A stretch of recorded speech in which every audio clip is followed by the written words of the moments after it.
Karena itu telah mutawatir dari Nabi sallallahu alaihi wasallam bagaimana seorang muslim ahli sunnah wal jamaah menyikapi pemerintah yang zalim.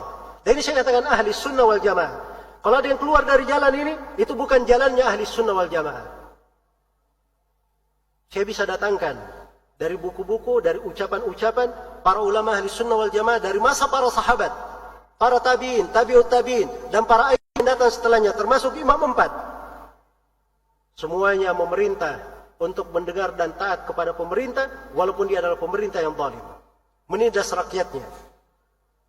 Dan itu diucapkan oleh Nabi sallallahu alaihi wasallam. Ini hadits Rasulullah sallallahu alaihi wasallam. Baca baik-baik. Baca di Sahih Muslim.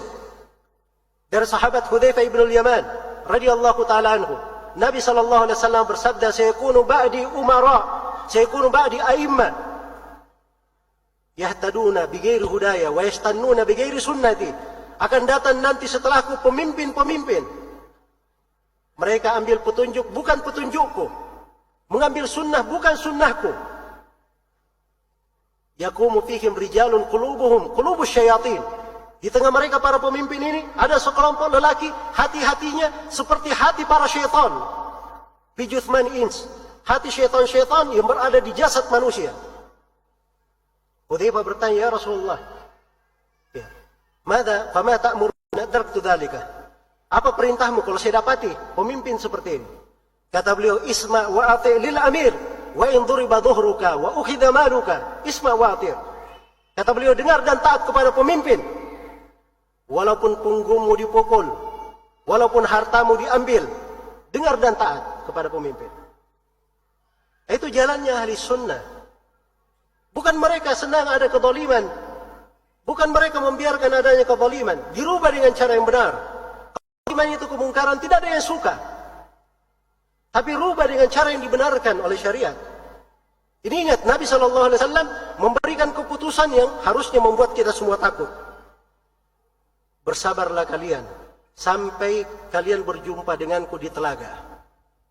Jangan sampai kita menjadi musuh-musuh Nabi SAW di telaganya. Tatkala kita keluar dari jalan ini. Kamu saya suruh bersabar terhadap kezaliman pemerintah, kamu malah pergi demo-demo ke sana sini. Hah? Kamu malah melakukan kudeta terhadap penguasa. Kamu malah mencela pemerintah di sana sini. Ya. Pemerintah itu ada kesalahan, ada kekeliruan, ada kezaliman, tidak ada yang mengingkari. Tapi yang penting bagaimana cara memperbaikinya. Tidak dibenarkan dengan cara ribut-ribut di jalanan, memutus jalan orang. Ya. Memutus jalan orang. Apalagi menyebabkan ada yang meninggal. Satu orang saja yang meninggal di dalam hukum agama. Faka'annama qatalan nasa jami'an. Seakan-akan dia membunuh seluruh manusia. Oh itu kan tidak ada masalah. 13 juta orang berkumpul, cuma satu orang yang meninggal. Satu orang korbannya, Masya Allah. Cuma satu orang. Begitu cara memandang nyawa seorang muslim. Ya. Dan tidak diragukan, banyak dari umat Islam ini semangat. Itu hal yang baik.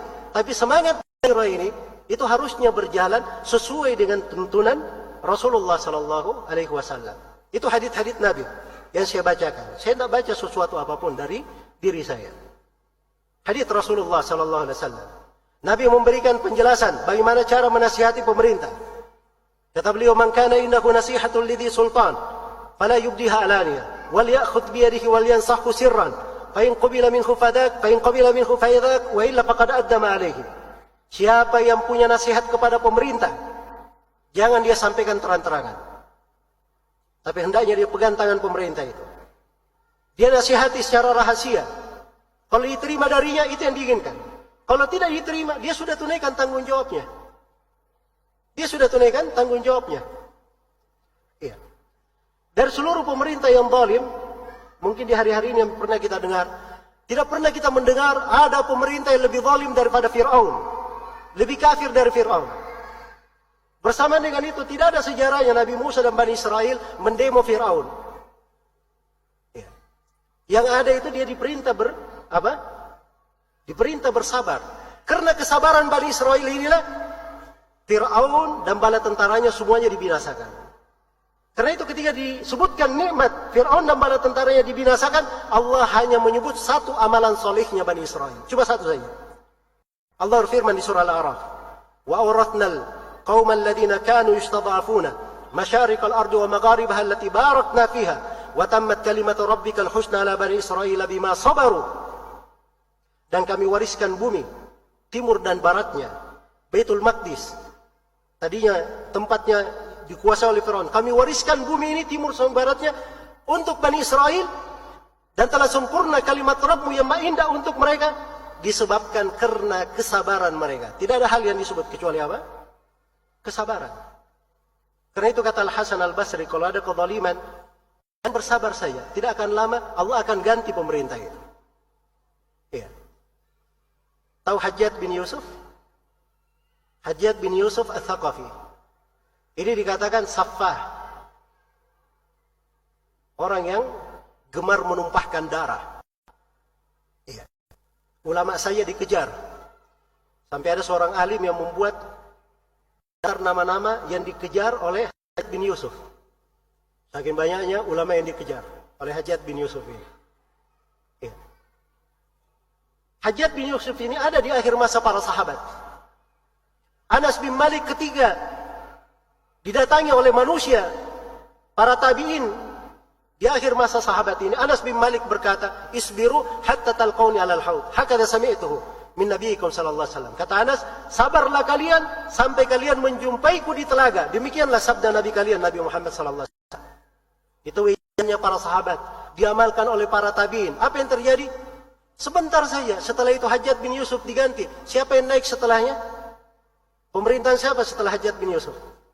Umar bin Abdul Aziz. Pemerintahan Umar bin Abdul Aziz. Itu sudah ada di dalam sejarah, orang yang bersabar.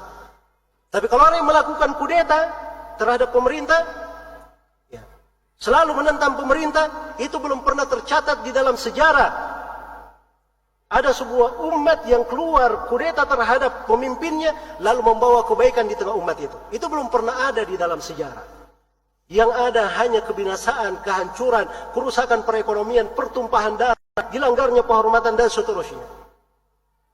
Maka ini harus kita sadari. Ini prinsip pokok.